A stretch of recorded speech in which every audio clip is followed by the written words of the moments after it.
Hey, y'all. Welcome to Questions You Didn't Ask. Did you know that this very spot could be showcasing your business or event? Whether it's an audio ad on our podcast or a visual ad on our new YouTube station, or even both, we've got the space for you. Niasha Fray Consulting is reaching a growing audience of over 1,000 leaders who are passionate about health equity, social justice, and civil rights activism. These are professionals just like you, working across higher education, research, healthcare, nonprofit, government, and even public health sectors. If you're ready to get your message in front of a dedicated and engaged audience, send me an email at Niasha Fray Consulting, LLC at gmail.com. Let's talk about how we can help you connect with the people who need to hear about your services and products that advance health equity and wellness. Don't miss out. Get in the mix and let's make an impact together.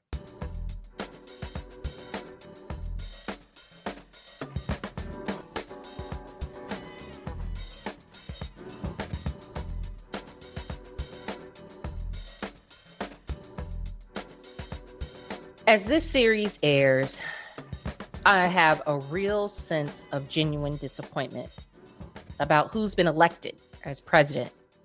Relief for the newly elected governor of North Carolina, my home state, and mixed feelings about other down ballot officials who shape our daily lives and impact our future.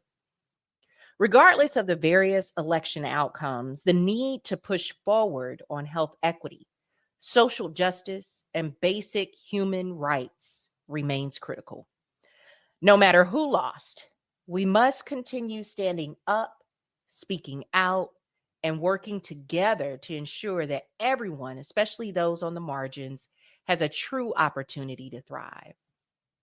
Free and fair elections are essential, but they're only part of what it takes to shape lives meaningfully for ourselves and future generations. This series, Questions You Didn't Ask, Justice or Just Us, How Law, Health, and Equity Collide in America, explores how our legal and criminal justice systems determine who gets access to health and well-being and who does not. But first, let's start with some foundational civics that explain how power is structured in the United States. According to the United States government's design, every level of government, federal, state, and county, follows a three-branch system: executive, legislative, and judicial. At the federal level, the executive branch, led by the president, enforces laws.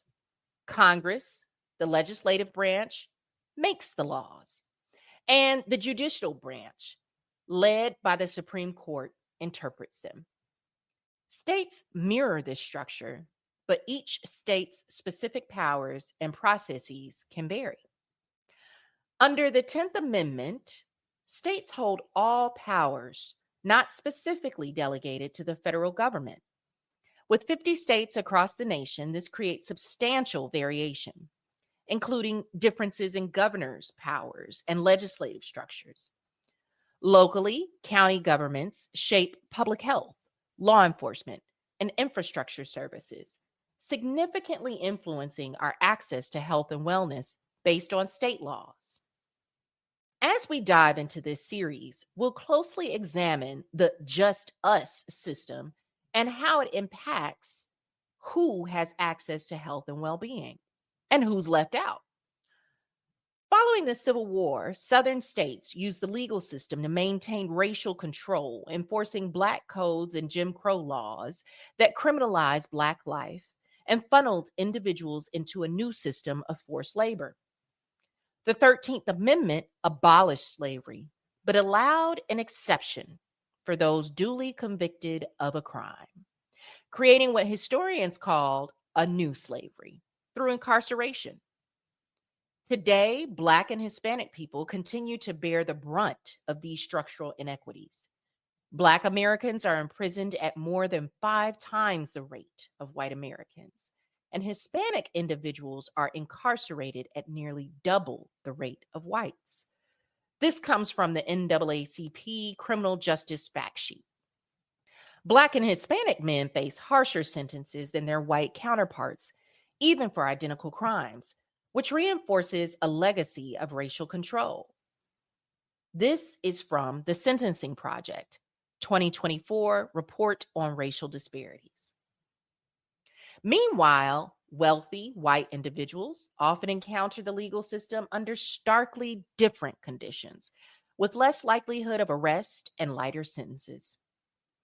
This disparity was highlighted again recently by newly re-elected President Donald Trump's criminal cases.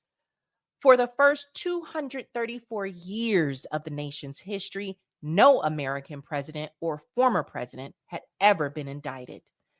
That changed in 2023 when Trump was charged in 4 separate criminal cases within 5 months. The charges cover a wide range of conduct before, during, and after his presidency. As of August 2024, one of these indictments has led to a conviction, while 3 remain pending.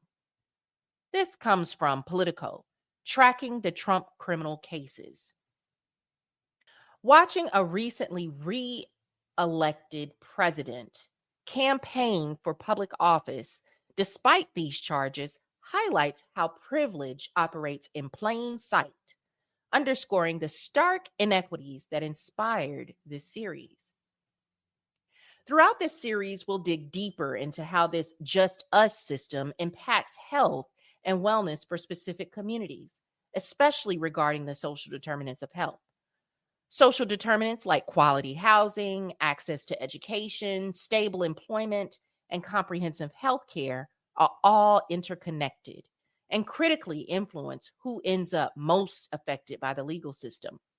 Structural barriers in these areas disproportionately affect people of color and low-income communities, often confining their chances for a healthy and stable life to factors beyond their control. This series is my way of examining the raw data and revealing the forces that make these disparities possible. The Just Us system doesn't just dictate criminal outcomes, it's a determinant of health and well-being in this country. Join me as we unpack these systemic injustices and explore real solutions. Let's dig into the power of advocacy and policy change to turn this system around. Stick with us. This will be a journey worth taking. I'm so excited to introduce our next guest for this special series, Jesse Hamilton McCoy. Jesse Hamilton McCoy is clinical professor of law and supervising attorney for the Duke Law Civil Justice Clinic. In that capacity, he teaches a seminar course, mentors students in developing and improving basic civil litigation skills, and oversees their handling of cases for indigent clients who are often unable to obtain adequate representation in the traditional civil justice system through the clinic's partnership with Legal Aid of North Carolina. A Durham native, McCoy operated a boutique solo practice in Raleigh for 4 years before becoming a Legal Aid of North Carolina staff attorney in the agency's Winston-Salem and Durham offices. He has litigated cases in a variety of practice areas, including criminal defense, personal injury, public housing evictions and voucher terminations, landlord-tenant matters, and foreclosure defense. McCoy has also served as an advocate for victims of domestic violence in Wake, Durham, Granville, Vance, and Forsyth counties, and is taught at both the North Carolina Central University, Go Eagles, and Wake Forest University Schools of Law. Jesse McCoy, who joined the Duke Law faculty full-time in 2017, received his Bachelor of Arts from the great Florida A&M University in 2005. Strike, strike, and yes, strike again. And his JD from North Carolina Central University School of Law in 2008. He moonlights as a fiction writer and to date has published 2 novels, A Family Saga, Book 1, Sundiata, and Black's Law, The Hellmaker. He also enjoys watching professional football with his wife and child and cheering for the Carolina Panthers. I am so excited to start this conversation and just get right into it, and especially proud to have my fellow Rattler here with us and my fellow North Carolinian from the Triangle, might I add. I'm a Raleigh girl and he's a Durham guy, and we're going to make this conversation do what it do. But before we get deep into the topic today, can you tell my audience why you decided to join me in this conversation on questions you didn't ask? What motivated you to say yes? Well, first of all, anytime that a fellow Rattler asks me to do anything, I'm going to be there, let alone a Rattler in North Carolina. So that's the one thing. The other thing is, I think we've been blessed to have a professional relationship pretty much most of the time that I've been working at Duke. And so I've seen all of the amazing things that you've been working on. And I always want to be a part of something that's positive and that's helping the community. So here I am. Awesome. Thank you so much. So, I've just read your bio for the audience, and I just want to also give them a chance to hear from you. Why did you decide to become a lawyer? So this is a very, very interesting and kind of long story. But initially, when I was in high school, you didn't really see a lot of people who practiced law. I was fortunate to be in a healthcare partnership program that would take kids from the inner city and pair them with doctors. And I met along the way a doctor, African-American doctor, who's a general surgeon at UNC. So I just thought, I want to do that, right? Problem is that I didn't know anything about chemistry. I didn't have a lot of resources for sciences in my area. I just knew that he had a nice house, nice family, nice car, and that's what I wanted. So I set off initially trying to do the science route, trying to do the chemistry route, and learned very quickly my freshman year at Florida A&M, chemistry ain't for me.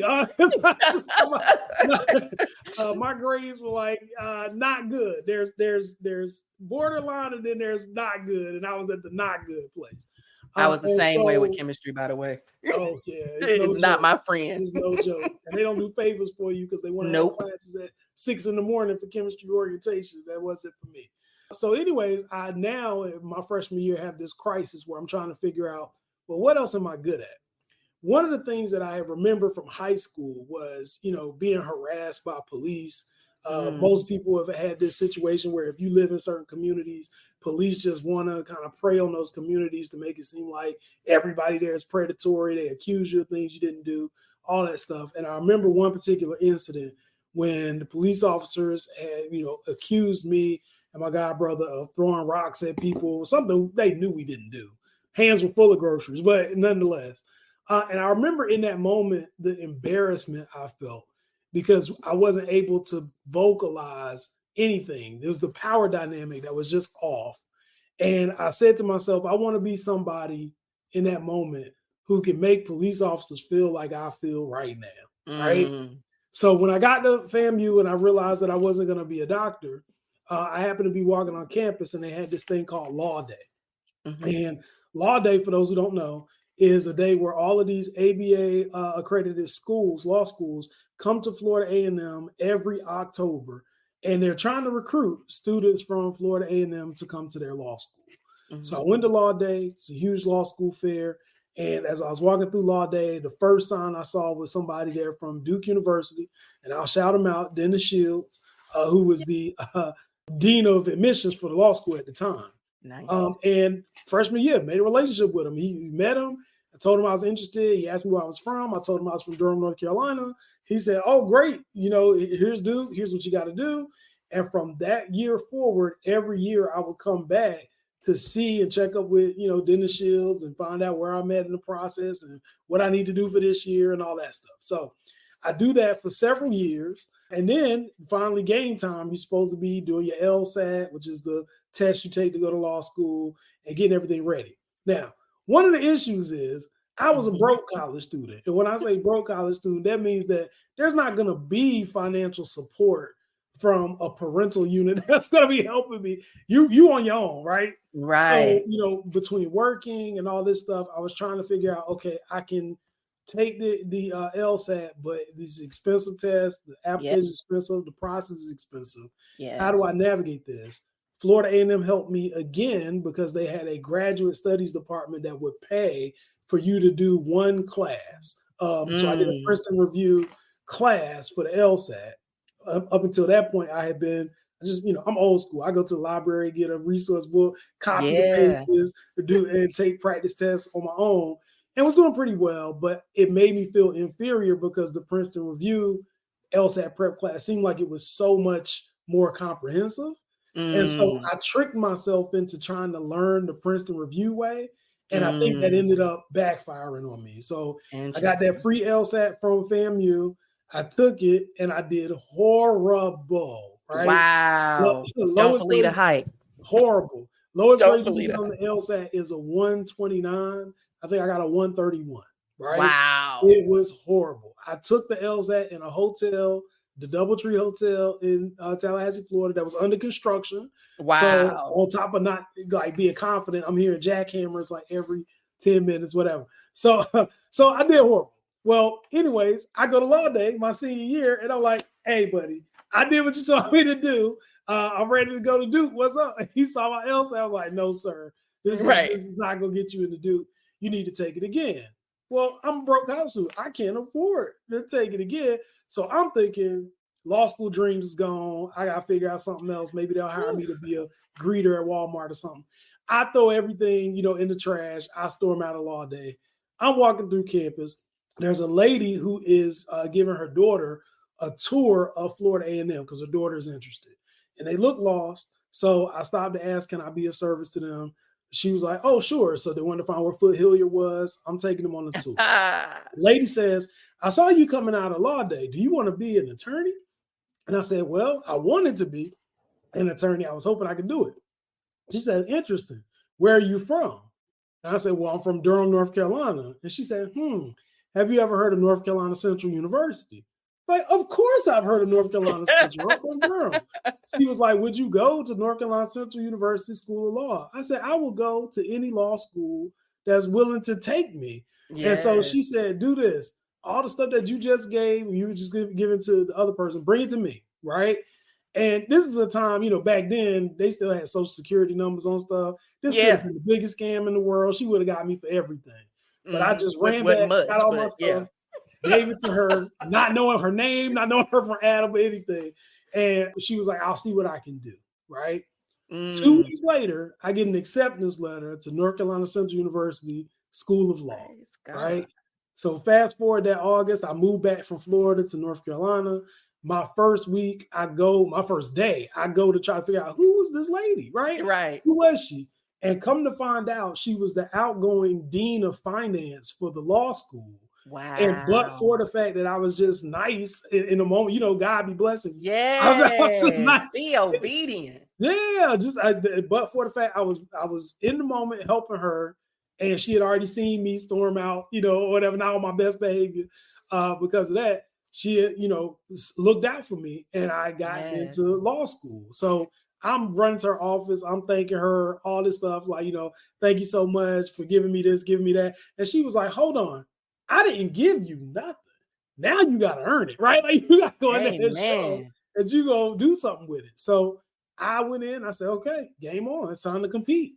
Went to law school, competed, wasn't the best student, poster child for academic support. But the one thing that my law school professors will always say is he was not going to be deterred. Right. So I may not know, but I will set a meeting up with every professor every week and go over my notes, go over my outlines, go over my flashcards, go over whatever. Then I go to academic support, go through all of their helpful aids in order to try to figure it out. And I crept by, right? I kept going. So what I didn't realize until now is that, one, it built a work ethic that I guess a lot of people don't really see. And number two, it built a sense of camaraderie with the professors to know, hey, we want this guy to do well because he is working hard. Like, he wants to do it. And that propelled me to the point where I finished my first year, finished my second year. And then in the third year, because I practically lived at the law school, the student body made me the Student Bar Association president for North Carolina Central University School of Law. We did a whole bunch of like national activism. If you remember the Gina 6, we took buses of students, law students down to Gina, Louisiana to be part of that event and to help free Michael Bell. And people still talk about that stuff to this day. And we did a whole bunch of, civil rights focused impact work. So that's kind of the credit and testament to the power of the law school. And one of the things that I hope my legacy was for that law school was helping to reconnect, because I think somewhere along the way, we lost our way and started focusing on like trying to use law as a pivot to get to money, as opposed to using law as a pivot to help advocate for people in our community. And me, I'm never going to be the person that's going to go get money at the corporate level. They're not going to want me, right? But because of that, I'm always going to be a man of the people. And I was like, if I'm going to be in a leadership position, we're going to reallocate and rededicate our focus to helping out the people. And that's pretty much explained my career ever since. Passed the bar in 2008 when there was no jobs, hung a shingle, did criminal defense, personal injury, small business formation, whatever the community needed. Did a little music law, and then ultimately ended up going to the nonprofit sector and worked for legal aid for about 4 years doing domestic violence victims advocacy work, expungement relief, foreclosure defense, basically whatever they would throw on the table, I would do, and really found my niche in the area of housing law. And I've been in housing law ever since. So now, while I was doing that, I was also teaching along the way at Central, then at Wake Forest, and now at Duke. So it's been a very interesting career, not one that I had set my intentions or my pathway on doing. But, God be blessing you. It's just doors open up, opportunities open up, and I'm not afraid to walk through them. I'm never anything less than confident to walk through them, because I feel like what's for you is for you. Right? Amen. If you're enjoying the show as much as we love creating it, consider showing your support by buying us a cup of coffee. Visit buymeacoffee.com/Niasha Fray O. That's buymeacoffee.com/Niasha Fray O. All one word. Each cup is just $5, and every single one helps us continue to produce, develop, and sustain the high-quality content you've come to expect from Questions You Didn't Ask. Thank you for your continued support, and let's keep the conversation going. Amen. I'm telling you, this is about being obedient. This is also about the power of why we go so hard for our HBCUs and why we love them so much. Man, I mean, if this isn't a testament, and I know people, so many people, including myself, that have stories just like that about how an HBCU stepped in some type of way and literally changed the course of their life. Absolutely. Right? Just by giving them a chance. Not because they were perfect, not because they had all their ducks in a row, but because they gave them a chance. And those who thrive in that environment are those who recognize that this is a once in a lifetime opportunity, take all advantage of all of the nurturing and the opportunities that are there and maximize it, right? And fly, right? And so I am so proud to have you on my podcast today. I'm always proud to see all the amazing work that you're doing. And I'm always trying my best to let you know, because I feel like it's important for us to let our brothers and sisters know you're doing a great job, and I appreciate it. Oh, thank you. So even though I've shared your impressive bio and you've given your own story, your own words with our audience, are there any major wins in your career that you have accomplished or you're working towards right now that you'd like to share with our audience? I mean, so I'm of the belief that there's no such thing as a small case. So major wins for me are anything where my client leaves happier and in a better position than when they came to me. And because most of my work has been focused on the people, those wins are not always easy to come by, right? One of the big things that people kind of know me for now is in the world of housing, I really do a lot to, prosecute landlords for substandard housing conditions. A lot of people are complaining about things like bed bug infestation, roach infestation, rat infestation, and landlords will take advantage and not necessarily, fix it, but still be wanting to charge you top dollar for rent. And so, what I've been able to do is get landlords to do wide scale repair work in the hopes of avoiding getting a money judgment from the court that's going to bankrupt them. Been able to encourage that. We've also been able to encourage the community just to empower tenants in the community to learn more about things like the shift from being a tenant to being a homeowner, empowering tenants to understand, like, just because you're a tenant and you're in a lease, that lease has a two-way agreement. It's not just one side. So helping people understand those things. Before I was in the world of housing law and taking on housing authorities and all that stuff, I was doing criminal defense work. So a lot of people who on their worst day would have something that happened or get caught up in something that they had nothing to do with. Helping to be able to advocate for them to avoid harsh punitive issues that would happen, or putting them into, the carceral state, all that stuff, and just empowering people. I think the law itself can be very intimidating, but it's designed to be intimidating by, for a reason. And the system works the way that the engineers designed it to work. So when we see, disproportionality as far as who's being evicted, disproportionality as far as who's being arrested, disproportionality as far as who doesn't have access to the resources, it works the way that it was designed to work. So there needs to be more people who are on the side of the populace, and particularly our community, to advocate and seek the changes that we want. Exactly. I love it. I love it.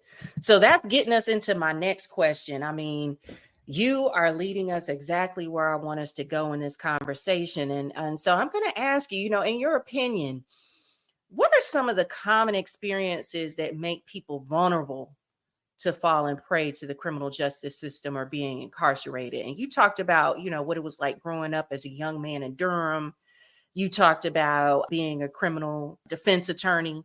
And you also talked about the architecture of the system and the engineering of the system and its intentionality. So can you share a little bit more about what are some of the things that kind of make people vulnerable to the system? All right. So there's going to be a lot of levels to this, concentric circles, right? Level number one, crime happens in everybody's community. It's not just one community and not in the other. Everybody's community. But the thing about the carceral state is arrests and convictions happen where the police look, right? So if you don't look at the areas that are by UNC and Duke, but you look at the areas that are by Central and you find crime, I mean, that's how these things work, right? The other part of that, and that's the systemic part. The other piece of this, though, is we have a rich history of divestment from Black enterprise. And what I mean by that is there's a history of redlining, predatory lending, vagrancy laws, racialized covenants, so many things that have been essentially blueprints on the Black community to stop our advancement and growth, that it becomes very difficult for us to find ways to ascend to the middle class, right? So it used to be that the way that you ascend to the middle class is if you work hard in a factory, you wouldn't own the factory, but if you give that factory 15, 20 years of your life, you get a pension and they take care of you for the rest of it, right? But then in the 80s and 90s, those factories was like, oh, we can find machines and computers to do it. We don't need you no more. So everybody get tossed out at the same time that, I ain't going to say the president's name, but somebody was agreeing with other countries to bring crack into your neighborhood, right? So well, it is a fact. I mean, we know in the 80s and 90s, who was in power. So I mean, no secret. Do your Google. Go ahead. Right. Google. So I've always viewed that scenario because I was in Vance County when that whole thing hit, and I saw people go from 3 factories in Vance County, 2 of them closing the same week, right? So people go from being like, responsible, community-oriented factory people to comfortable out, living. Right, well, I gotta get mine, right? Yep. I gotta get mine. And when that scarcity mentality kicks in the community, the only way that you're gonna get it is to take from somebody else who's already in the community, right? So there's that. A lot of the things that we project as criminality are pieces of legislation that were designed for the express purpose of ensnaring our community. And why, you may be asking, do they want to do that? Well, because the way the 13th Amendment works is you are only free unless you are convicted of a felony. And then you got to do hard labor for the state, right? And the state can send you out to do anything from road cleanup to picking cotton. They can do whatever they want, right? So the first thing is to understand that they're always going to leave like tidbits of Easter eggs that they want you to grab so that they can catch you, right? So you have to be 3 times smarter than the system, which is not fair, it's not right, but it's the reality. You have to understand everybody's always looking at you. They waiting on you to mess up. They want you to add to their statistics so that they can support whatever their tough on crime agenda is going to be, or whatever the case may be. And they don't believe in rehabilitation, right? Amen. So they think once you get this negative record, that's who you always are. Whereas people who are in the community know, we got folks that preach at the church that used to be in these streets, right? Amen. So we're not one thing, but it's very hard, especially me, because I'll say now I'm at a point of privilege where I can say if there's something that I want, I have the financial resources to get it. But not everybody is in that boat. And when everybody's not in that boat, sometimes it's very difficult to look at things like basic necessities that you can't attain and say, all right, well, we have to just, rely on something bigger than us to make do.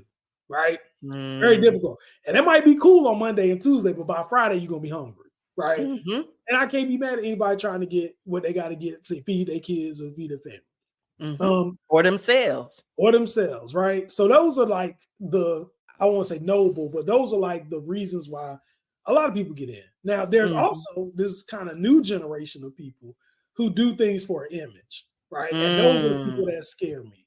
So there are Facebook, TikTok, Instagram. Exactly. There are young people who want folks to believe an image of who they are, maybe because of the people that they hold in high esteem as heroes, like folks who are, rappers and gangsters and TV show personalities or whatever, who they want to be like. But I don't think they understand that all of those things are creatures of fiction, right? So Hollywood. Right. So people on the TV show selling drugs don't really sell the drugs, and they don't deal with the consequences that happen if you get caught up in that. Right. And even the stories that they claim to be based on fact, there is some fact, and then there's a whole lot of fiction that gets filled in around it. Absolutely. So, yeah. Yeah, which is another part of this, like I said, there's layers to this. Another part of that is that criminality is marketed to our community disproportionately. Like you don't hear them marketing that stuff to the rock and roll community or whatever the case may be. And the reason they doing it too. The reason being is because they want us to aspire to do that, right? And on top of that, they feel like they're killing multiple birds with one stone. What folks haven't appreciated is that when your area, me being from Durham, I've seen this firsthand. When your city is deemed to be infested with crime, right? That drives all your property value down. So people with the money come in and they buy your city from under you, and then they build the city that they want to have and push everybody out with gentrification, right? So the thing about it is, if you decide that you're going to engage in criminal activity, you are actually doing multiple detriments to your own community, not just driving the property value down, not just harming the people who are around you, not just harming yourself and your own future prospects, but you are actually doing all these things, and somebody's going to write a story about you and make it a rap song and get that off. So it's a lot of exploitation, which is kind of in the vein of American society since before our establishment. Like, we know who gets exploited to make the goods and services and build the buildings and get the food and all that stuff in order to support and sustain the economy. So half of my message to young people is don't feed yourself to the wolf being stupid, right? These days, we got so many people, and, I started off by saying that I didn't see a lot of attorneys in Durham when I was young. That's not to say they weren't there. They just didn't come to our neighborhood. So what do? I go to the neighborhood, right? I need you to see me, right? Yeah. Know that this is possible. Let me tell you about these programs and plans and things you can do now that will prepare you. Also, people got way more resources nowadays than we had, because I remember when Tandy computers came out, and folks was like, "Wow, what's a computer?" Right? Right. Now People got computers in their pockets. Right. They got these, right? So the fact that somebody can see you with a straight face and tell me they don't know something and you got a smartphone, I'm like, who made you? Right. Thank you for joining us on Questions You Didn't Ask with me, Niasha Fray, and my guest, Jesse McCoy. Tune in next week as we continue our series, Justice or Just Us: How Law, Health, and Equity Collide in America.